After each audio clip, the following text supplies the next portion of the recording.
Ok, ¿alcanzan a ver todos? ¿Se ve? Buen día, doctor. Sí se ve. Un día. Ok, muy bien. Entonces, ya hemos visto recepción, la transducción, hemos visto las vías visuales, el transporte. Ahora nos toca ver la parte del procesamiento. Aunque ya hemos visto un poco eso, ¿no? Ya vamos a ver eso y la interpretación. ¿Ok? Entonces, así hemos visto las vías visuales. Hemos visto. Núcleos geniculados también hemos visto. Sí, entonces lo que vamos a ver ahora es la interpretación. ¿Qué pasa en la corteza cuando llega la información a la corteza? ¿Okay? Bueno, entonces, para retomar, para que se ubiquen bien, hemos visto lo que pasa en la retina, la señal, toda la luz que llega de afuera, pasa a la retina a través de la corriente oscura y de la cadena de células, a partir de las conos o bastones, ya saben dónde están ubicados, luego las células bipolares y luego las células ganglionares y en medio de ellas, como moduladoras, las células horizontales y las células amácrinas. Ya hemos hablado de eso en detalle. Esa señal se transmite hacia la corteza, pero primero pasa por el núcleo geniculado. Y bueno, la disposición de las fibras, por si no se acuerdan, las fibras que vienen de la parte nasal son las que cruzan hacia el otro lado, y las fibras que vienen de la parte temporal de la retina siguen en el mismo lado. Eso, bueno, el cruce, ya saben, se hace en el quiasma óptico, llega al núcleo geniculado, al núcleo geniculado llega en una disposición exacta, punto a punto, así que se mantiene totalmente la estructura de la retina en el núcleo geniculado, ¿no? Del orden exacto de la retina. Y a partir de ahí, las fibras, así para que se acuerden, las fibras, las estrías ópticas, que son las que van a ir del núcleo geniculado hacia la corteza. Eso es para ubicarnos, simplemente. Esto es lo que les decía el núcleo geniculado. ¿Ok? Bueno, llega a la corteza. Entonces, para empezar, ¿cómo está estructurada la corteza visual? ¿No? Es el área más posterior del cerebro, está en el lóbulo occipital. Se llama el área 17 de Brodmann, o área visual primaria, o V1, que está atrás, en el fondo, el polo occipital, ¿no? Que se llama polo occipital. Ahí en el polo occipital, como ven ustedes más abajo, aquí está dibujado en las porciones, como son las diferentes categorías, digamos, de la corteza, o áreas. Área visual 1, primaria, área visual secundaria,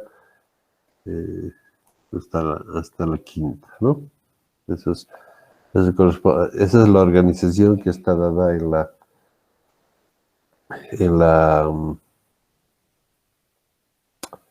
el polo occipital, en la corteza. ¿Okay? Si haríamos un corte, como ven abajo, en la gráfica de abajo, tenemos un corte que corresponde exactamente a cómo está organizada la retina, ¿no? En la cisura, bueno, en el polo occipital, la corteza primaria, la parte más posterior, ahí llegan las fibras de la mácula, o sea, la parte central, o de la fóvea central, ¿no?